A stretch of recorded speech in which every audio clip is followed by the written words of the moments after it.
네, 지금 들으신 것처럼 미국에서도 코로나19 오미크론 하이 변이 BA.5가 지금 빠른 확산세를 보이고 있는데요. 미국 현지 분위기를 좀 들어보겠습니다. 네, 저희 텍사스 연결해 보겠습니다. 지금 안미양 YTN 리포터 연결되어 있습니다. 나와 계십니까?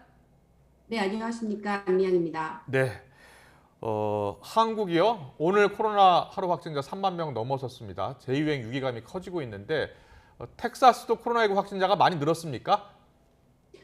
네, 일단 증가하고 있다는 보도가 나오고 있습니다. 특히 텍사스 남부 지역 휴스턴과 코퍼스 크리스티 지역 그리고 텍사스 서쪽인 그 멕시코 접경 지역인 엘파소 지역에서 확진자가 좀 늘어났다. 그래서 그 위험 지역으로 경보 단계가 상승하기는 했지만 뭐 과거 팬데믹 때처럼 뭐 하루 몇천 명씩 늘어난다라는 식의 그런 위기감을 줄 정도는 아닌 것 같습니다. 왜 이게 그 공식 집계다 보니까 어느 정도 지금 많이 늘어났다고는 하지만 피부로 와닿는 정도의 그런 집계는 아닌 것 같습니다. 예. 네.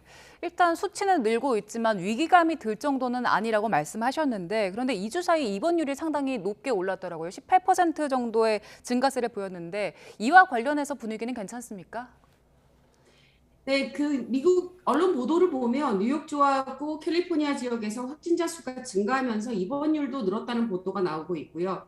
텍사스에서도 입원 환자가 증가하고 있다는 보도는 있습니다. 또 오늘 공영라디오 NPR 뉴스에 따르면 11일 오늘 현재 미국 전역에서 약 3만 1,000명이 입원을 했고 뭐 이거는 지난주보다 큰 폭으로 증가했다. 오늘 하루만 3만 1,000명이 입원했다는 얘기는 굉장히 큰 폭의 증가인데요.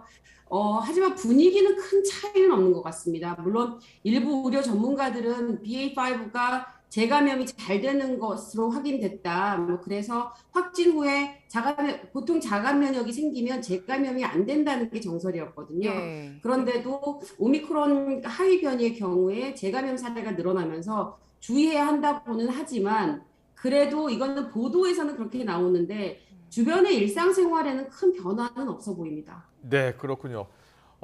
확실히 코로나19가 재유행하는 조짐을 보이고 있습니다만 그렇게 긴장하는 분위기는 아니다 이런 말씀 해주셨는데 그럼 미국에서는 마스크를 쓰는 사람을 여전히 찾아보기가 어렵겠네요? 네, 뭐 거의 없다고 봐야죠. 텍사스 예. 같은 경우는 거의 없습니다. 네, 뭐 네. 마트를 가거나 실내 행사를 한다고 하더라도 마스크 착용하는 사람은 1%도 채 안 될 겁니다. 예. 아마도 이게 이제 인구 밀집도가 한국과는 다르기 때문일 텐데 텍사스 같은 경우는 텍사스의 면적이 한국의 8배이기도 하고 예. 그리고 모두가 자신의 차량으로 이동하기 때문에 우리가 불특정 다수와 근접거리에서 접촉할 일이 많지 않기도 하고요. 네. 그래서 마스크를 그렇게 쓰는 사람들을 찾아보기가 쉽지 않습니다. 그렇군요. 지금 저희 화면에는 좀 뉴욕 맨하튼 화면을 보여드리고 있는데 뉴욕 맨하튼 같이 이렇게 인구들이 많이 밀집해 있는 곳은 좀 분위기가 좀 다른가 보죠? 네, 맨하탄에 같은 뉴욕에 있는 친구가 하는 얘기로는 맨하탄 지역처럼 이렇게 한국과 서울하고 별 차이가 없거든요. 뉴욕은 예. 서울이라고 보시면 돼서 대중교통도 많고 거리에 길을 걷는 사람들도 많고 대중교통을 이용하는 사람들이 많기 때문에 불특정 다수와 이렇게 근접거리에서 만날 일이 많지만 예. 텍사스는 거의 그렇지가 않거든요. 그래서 네. 아마 도시별로 약간의 그런 차이가 있는 것 같습니다. 네. 그런데 미국 안에 한인분들이 많이 계시잖아요. 한인분들도 마스크를 잘 안 쓰고 다니는 분위기가 형성돼 있습니까? 거의 안 쓰는 것 같습니다. 네, 그렇군요. 네, 며칠 전에도 한인 행사가 있어서 제가 뭐 거기 갔었는데 네. 보통 실내 행사를 할 때 과거에는 그러니까 팬데믹 기간에는 모두들 마스크를 쓰셨고요. 아. 그리고 백신이 완전히 상용화되고 백신을 완전 접종한 사람들이 많아지면서 그 전까지는 뭐 방역도 하고 손소독제라든가 마스크를 나눠준다든가 뭐 이런 게 있었지만 지금은 그런 방역도 많이 조금 완화된 편이고 그냥 개인에 맡기는 것 같습니다. 한인들도. 네. 예, 예. 그럼 미국 방역 당국은 어떻게 이야기하고 있습니까? 저희가 언론 보도로 보면 미국 방역 당국의 생각은 좀 다른 것 같던데요.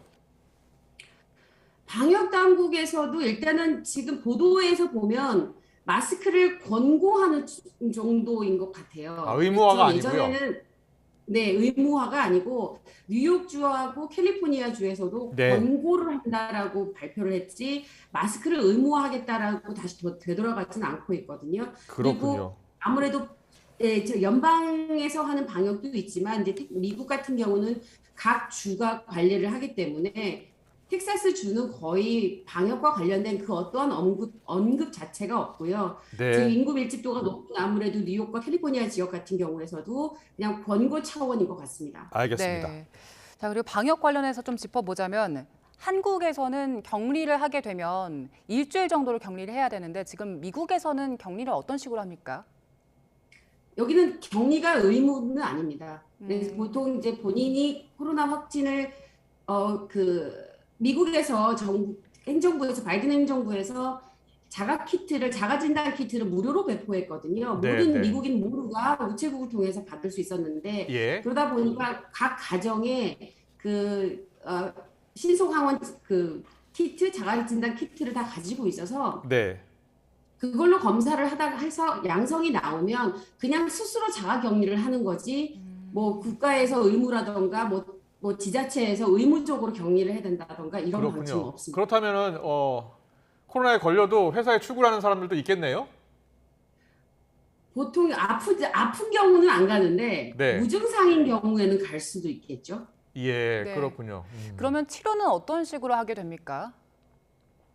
제가 주변에서 제 지인들이 코로나에 걸렸던 지인들을 보면 보통 집에서 스스로 격리를 하면서 경증일 경우에 목감기 수준이었다, 뭐 몸살 감기 수준이었다는 분들은 집에 있던 상비약을 가지고 이 상비약을 이제 이용해서 휴식을 취하면서 회복을 했다고 하시고 거기서 경증보다 조금 더 심하게 아픈 경우, 견딜 수 없을 경우 아픈 경우에 응급실을 가신 걸로 알고 있거든요. 네. 그래서 코로나 감염 환자들의 경험담으로 그냥 비추어 봤을 때 모두 상당수의 사람들이 경증에 머무르는 것 같아요. 그래서 아, 중증으로 가기 전까지는 보통은 그 병원을 가지 않는 것으로 또 물론 의료비도 굉장히 비싸기도 하고 네. 조금 아프다고 해서 병원을 가지는 않거든요. 잘. 그래서 보통은 그렇군요. 집에서들 네, 아, 상비약으로 해결하시는 것 같습니다. 네.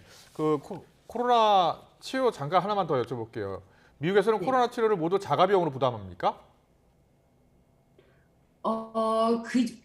최초의 그 팬데믹 기간에는 의료보험 그 혜택을 좀 많이 받은 걸로 알고 있는데 네네. 지금은 네, 뭐 거의 자비로 해야 되죠. 그리고 그렇군요. 미국은 알겠습니다. 의료비 자체가 워낙에 비싸고 음, 의료보험을 있다고 해도 의료보험 자체가 그러니까 보험에서 100% 커버되는 게 아니거든요. 그래서 네. 본인 부담금이 또 상당하다 보니까 병원을 방문하는 게 그렇게 쉬운 일은 아닙니다. 알겠습니다. 미국도 코로나가 지금 재확산하고 있다라는 이야기 해주셨고요. 다만 경각심은 조금 주마다 다른 것 같아요. 일단 텍사스 같은 경우에 인구 밀도가 높지 않기 때문에 좀 낮은 것 같고요. 뉴욕이나 다른 인구 밀도가 높은 곳은 또 상황이 다른 것 같습니다. 오늘 미국 분위기 잘 들었습니다. 안미양 텍사스 YTN 리포터와 함께했습니다. 잘 들었습니다. 고맙습니다. 네, 감사합니다.